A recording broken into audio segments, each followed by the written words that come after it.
Selon un bon mot, les promesses n'engagent que ceux qui les écoutent. La promesse de pause fiscale qui avait été formulée en janvier dernier et réitérée encore en mars dernier ne sera donc pas tenue malgré l'engagement de François Hollande, relayé par son ministre du Budget d'alors.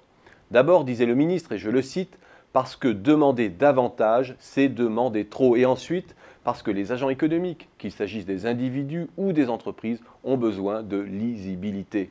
Il faut pouvoir savoir ce qu'il en sera dans 1 an, dans 2 ans ou dans 3 ans. Finalement, c'est ce choix de demander trop qui sera fait pour 2014. Autre contradiction, les contribuables devront continuer de composer avec l'incertitude fiscale. Dernière certitude, le gouvernement procédera par petites touches. L'attaque pourrait venir, sournoisement, de la loi de financement de la sécurité sociale ou de la fiscalité locale qui pénètre bien moins le débat public. Ceux qui espéraient, à défaut de stabilité, un chantier fiscal global et cohérent en seront aussi pour leurs frais. On peut déjà se faire une idée de la prochaine ardoise fiscale. Au total, une quinzaine de milliards. D'un côté, une trentaine de milliards d'euros de besoins nouveaux à mobiliser sur 1 an. Primo, 14 milliards pour réduire le déficit à 2,9% du PIB fin 2014. Deuxio, 5 milliards d'impôts aux effets temporaires sur 2013, à renouveler donc en 2014. Et tertio, une mise en œuvre partielle du crédit d'impôt compétitivité qui occasionnera une dépense fiscale de l'ordre de 10 milliards. Face à cela, un plan d'économie de 14 milliards et une hausse de la TVA déjà annoncée qui rapportera au mieux 5 milliards. Il manquera encore 10 milliards de financement dont le contenu n'est pas précisé. Cette perspective est problématique.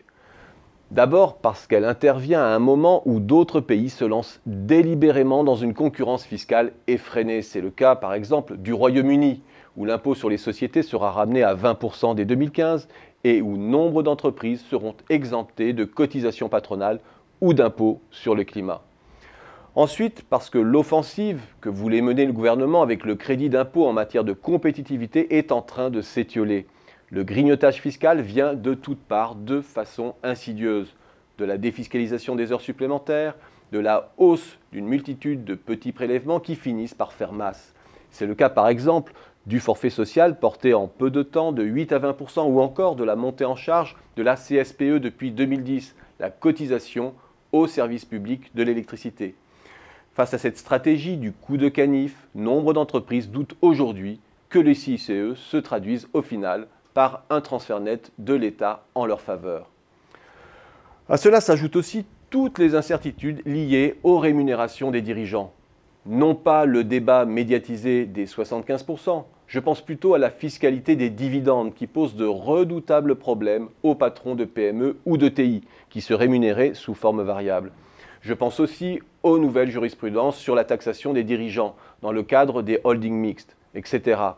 Toutes ces incertitudes contribuent à l'immobilisme des entreprises et des investisseurs. Le taux de marge est à un point bas historique, mais ce n'est pas le cas des trésoreries.